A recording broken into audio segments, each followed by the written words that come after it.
Hey everybody, Maude here. Thanks for joining us. This week we're going to discuss how do you shallow out the golf club in the downswing. We're going to discuss exactly what it is, why it's important, and we're going to give you a couple of drills to make actually shallowing out the club so much easier. Now, if you tried this before, you've probably found it pretty tricky because there are some things, if you're trying to do this almost artificially at times, it can be really tricky. So the couple of drills I'm going to show you towards the end are really going to get this, you'll first find it so much more natural. So let's have a look. So what is shallowing out the golf club in the downswing? Well, when we get to the top of the backswing, what we want to do is you want to see, I'm going to exaggerate, but we want to see almost a shallowing out of the golf club here. So the club itself is shallowing here. The opposite to that would be this, the club going steep. So if you look at the verticalness of this actual shaft here, the club's going steep. Now, this is what you'll see, I certainly see with a lot of amateur golfers. If you're struggling to strike your irons consistently, particularly if you're slicing the golf ball, that's another factor, you'll tend to find that what's happening from the top here is the club's getting very, very steep here, and it causes a number of problems. The right elbow comes out here, the club gets very steep, and now it's attacking here, and suddenly the body has to do lots of different things here to kind of self-correct. Now, I'm not saying you can't hit good shots by coming in steep, I'm just saying you have to have lots of manipulation and compensation to kind of iron the problems out or iron that fault out, and we don't really want that. You know, most of my clients, and I don't know if you're the same, but we're wanting longer, straighter and more consistent shots. So if we can develop a swing that is more repeatable, then we're going to get those. We're going to get it, we're going to hit it longer, we're going to hit it straighter, more consistently, and it's going to be a lot easier. You're going to feel a lot easier. So we don't want this because, again, we have to have compensations. What we want is this. We want to have, if possible, through the impact area, we want a rotational movement. If it's rotational, I want to look at here, look how stable that club head is. It's not having to flick around the corner or swing to the right. It's really, really stable as we rotate through. And I'll show you from this angle. When we're coming through, if we can keep that club rotating or the body rotating, the club remains stable. If we come down steep here, suddenly now look, there's no room, my body has to come up, I have to do all kinds of things with my hands to self-correct it. Yes, you can hit good shots sometimes, but we just can't do it consistently. So, in summary there, we want a more rotational action through the impact area so we can create more stability in the club head, more consistency and effortless power. And that is what flattening out the swing achieves.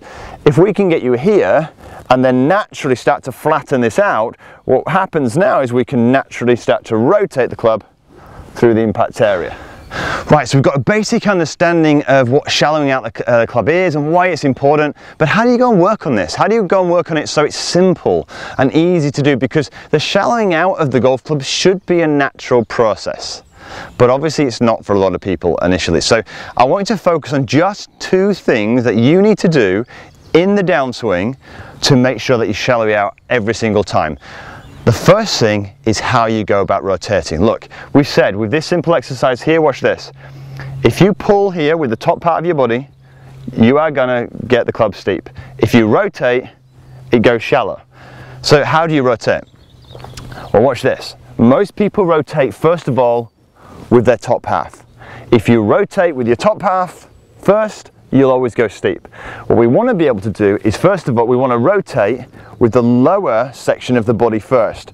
And how we go about doing that, one simple exercise is getting, when you're here, the left knee moving towards the target. We're rotating that hip, look, towards the target. Yes, the arms come down naturally because there's a pull here, but they're not being forced initially by us, right? They're being dragged down by the lower part leading. That's the very first thing.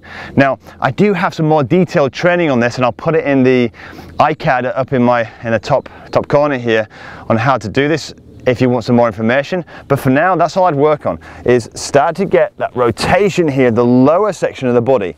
Couple of checkpoints. When I'm rotating, what I'm not doing is this, right? I'm not sliding here, that's dangerous, that's what gets us stuck inside. A proper rotation with a lower section is the left knee moving towards the target, my pelvis is still level, and if you look at here, I've returned and my pelvis is directly in the center here. Just a simple turn, right? The second thing, however, that needs to happen, because that on its own may not just get you shallow. And let me show you this, watch this. So you could make beautiful rotation, right? The problem is, if you're hanging on too tightly here, when you rotate, you could still hang on and go steep, right? Even though I'm rotating really good with my lower section. So what we need is the second element is we need softness in the wrists. Yeah, good player to look at is someone like Sergio Garcia. Very, very soft. You almost see this, you can really see this softness in the wrist, and it allows the lag naturally to happen. If I ask you to throw a ball, skim a stone, play tennis, play cricket, you name it, you would naturally have a softness in that wrist here, and that helps to create the lag that we need, the softness in the wrists, and to flatten it out. So let me give you an exercise on how you can feel this if you struggle with it. Take a couple of clubs, and what we're going to do now is we're going to practice the rotation, but with the weight of these golf clubs now, when we get to the top of the swing, they're going to want to fall this way, right? So when they fall this way, that's the softness of the wrists, right? So we're going to swing back, and as you rotate, just rotate and allow them just to fall. From here, look, we can look at the position we can get in now. We're going to naturally, beautifully rotate through the impact area. So we're going to swing back here, and we're going to let them soften as we rotate, soft and through. Now, that's mechanical at the moment, but it's important to do that initially just to get that sensation, particularly if you're new to this. For you who want to kind of really progress now, what we're going to do is we're going to try to do this non-stop, but we're going to do it slowly initially. So we're going to go back and through. This is me really exaggerating it. Back, now watch this. This is the sensation here. I don't want you to force that motion. It's not this. Look at this. I want you to get the rotation and this together. Together. It should be natural. Watch this. There. There. Look at that, right? Not this. That's not what we're after. That's unnatural. You want to there. That's the natural motion. Get a sensation of it. And away we go. Start off small.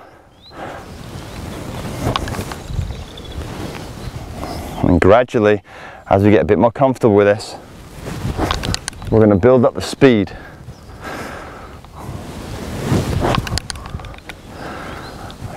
Until we get to full power. And away we go. So start really small with this. I'm really happy, by the way, if you just went stop and then just simply got the sensation of the rotation and this club just falling, just initially, just getting this natural motion. If you can avoid this motion, but actually get the whole thing working, that'll be a wonderful exercise just to get going. And it's a nice feeling with two clubs. It really forces you almost to get those wrists, which is the second point, a bit softer. So once we've done that, we've got a sensation, we want to start hitting some golf balls. So the best way to do this is start off with a few swings, start small with one club, bang, get the sensation of that, start really small, and away you go. And I've got a couple of balls here, and what I'll do the first one is I'll hit it really slowly to start off with because I just want to get a feel of it. So it's back,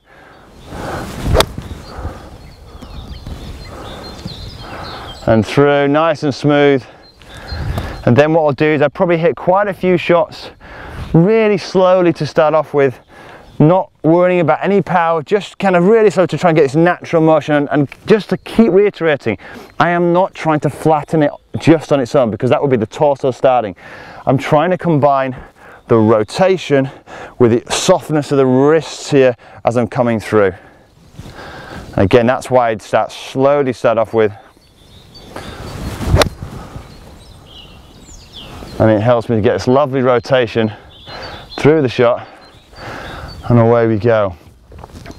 So look, in summary, what causes, or why do we need flatness of the swing? We need flatness of the swing, or shallowing out of the so the club head here. We need the shallowing of the club head in order to create a beautiful rotation through impact, so we can keep that club face nice and square.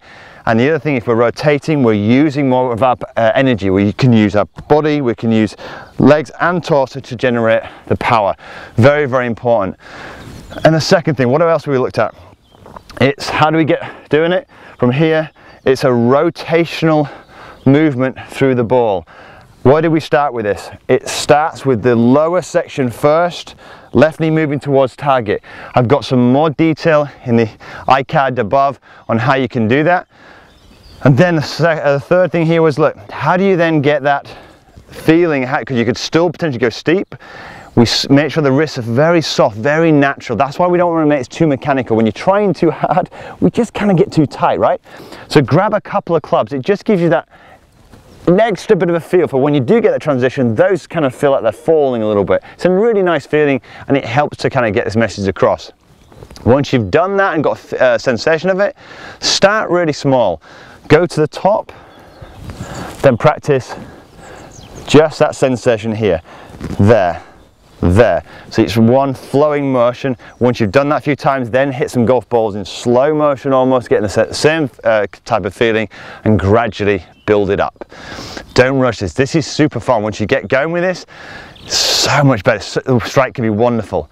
Now, I hope you really enjoy the content. If you think anyone else may benefit from shallowing the golf club out, then please share it. And of course, if you've got any questions, pop them in the comments box below, or head over onto my Instagram or Twitter channels and ask a question over there. And if you're enjoying the content and you want to receive it in your inbox every week, then don't forget to press the subscribe button and the bell. And until next week, have a great golfing week.